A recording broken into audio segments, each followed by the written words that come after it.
Office Wife.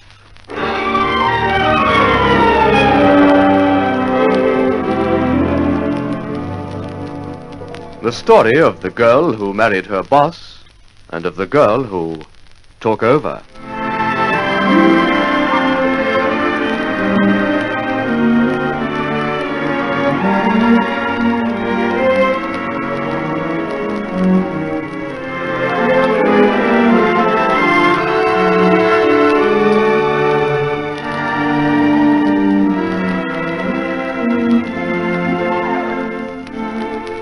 Here is Jeff Pilgrim to commence another chapter of Office Wife.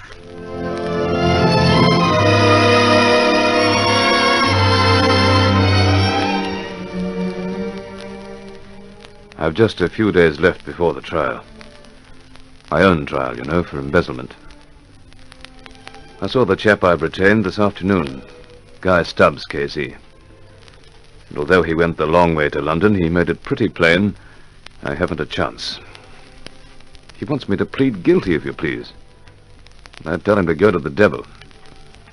And I'm glad I did, because Stella's come to light with a new idea, and we haven't lost the game yet. Stella's here at the hotel at the moment, but this stunt of hers is so risky that I can't make up my mind whether I should let her go on with it or not. You can argue your head off, Jeff. I don't care. I don't think there's any risk at all. Look here. You say we have to produce a letter of authority from Puller in court. A letter saying Barker was his agent and I was to pay him with open checks. That's right, isn't it? Yes, but the only way you can get one is to trick Benny into signing a blank sheet of letterhead paper. Palmer managed it.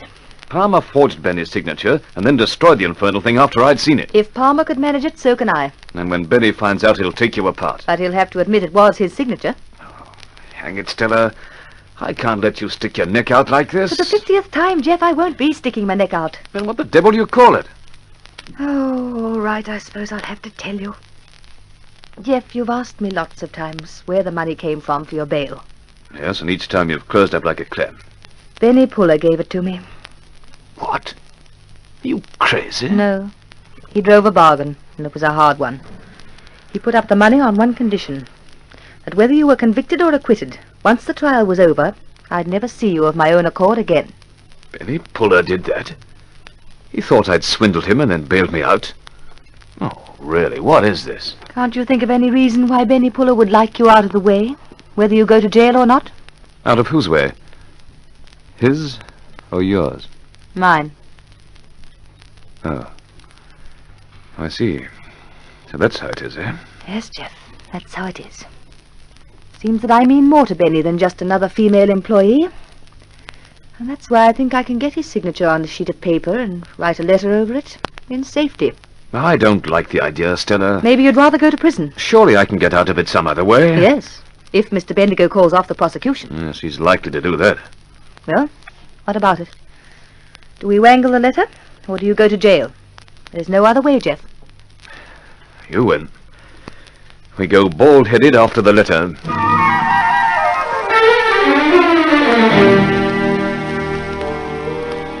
As your only sister, Tressida, as your only living relative apart from Marcia, I'm asking you to stop this trial before it starts. You're wasting your time, Harriet. I'm not.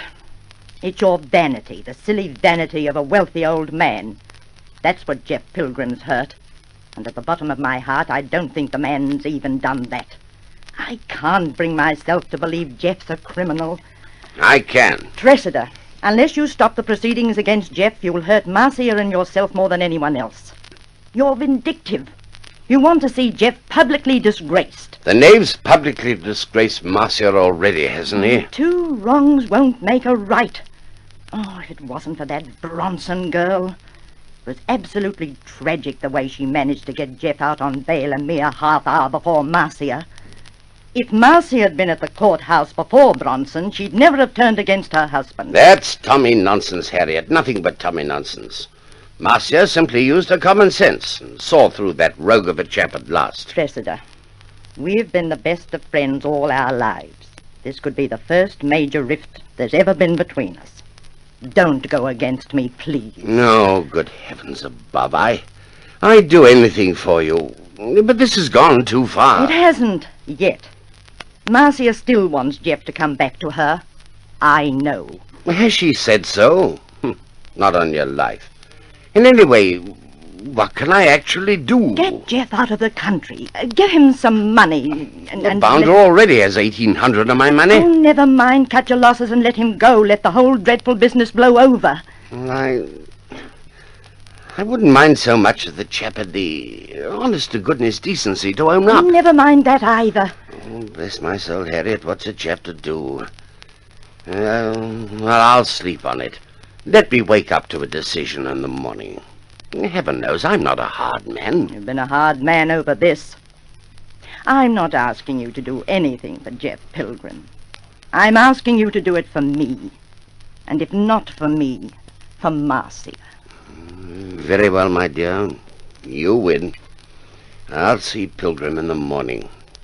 If he says yes, I did it, then we'll let him go and pack him off out of the country. But if he sticks to that other story, Harriet, then by Jove he can stand his trial. Is that understood? I'll see the chap in the morning.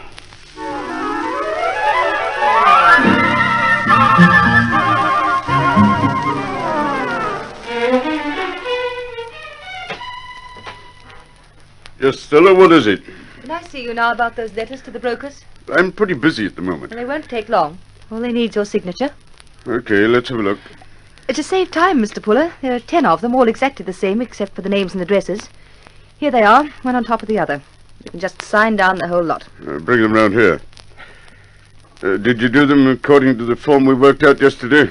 I haven't changed so much as a comma. Right. I want you to have these sent out in the embossed envelopes. You know the ones I mean. I know. By the way, I hope you've forgotten that darn silly business you were talking about yesterday. What was that? Wanting me to write a letter of authority for Pilgrim to post out open checks to a chap I never heard of. Oh, that. Yes, I should have had more sense. I'm glad you think so. There, here you are. I've signed the lot. Can you catch the midday mail? I should think so. See if you can, there's a good girl. Yes, Mr. Puller. Phew. That was like walking a tightrope over Niagara Falls. But I got it.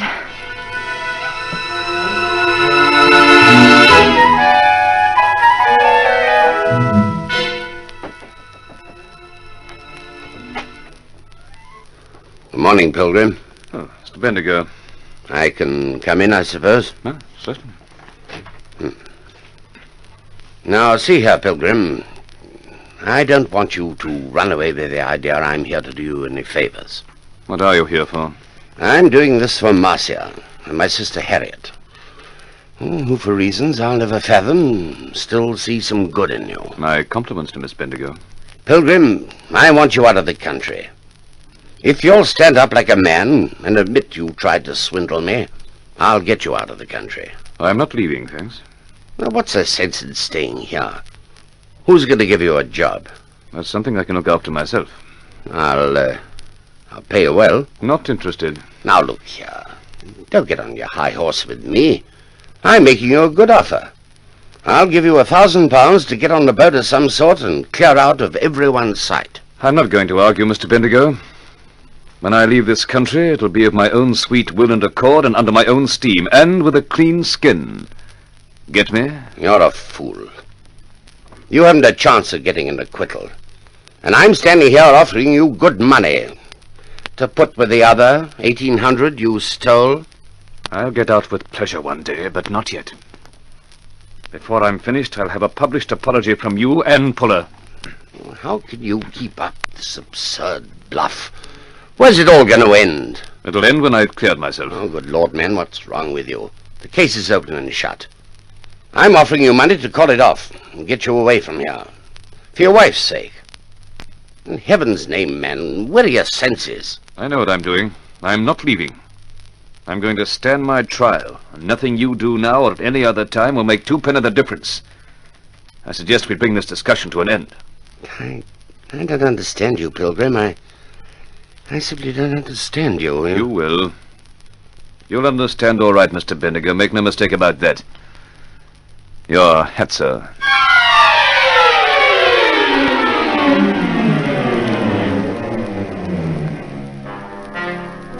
Sorry to worry you, Benny, but I just this minute left that fellow Pilgrim. He's got something up his sleeve. Swear he has. Well, where do I come in? Well, I've been saying to myself on my way here, if Pilgrim could afford to turn down an offer like the one I made him, if he's as confident of getting an acquittal as he seems to be, what have we missed? What have we overlooked? I still don't see why you should think I can put my finger on it for you. Now, well, look here, Benny. Jeff and the Bronson girl are hand in glove.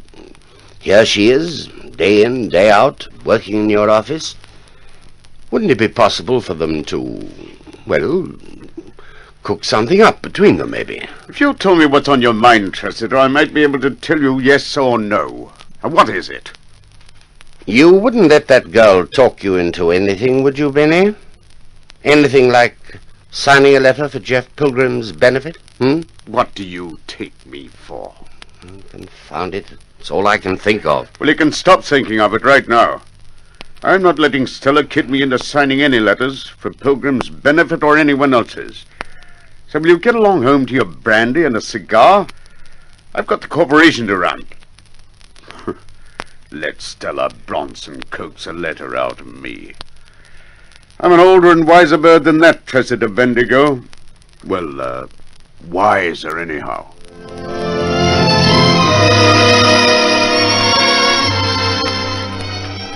Well, that's that. I should have known better. Benny Puller's no fool. And yet, the way Jeff went on, you'd think he was sure of going scot-free. Oh, confound it. Don't say I've been mistaken all along the line.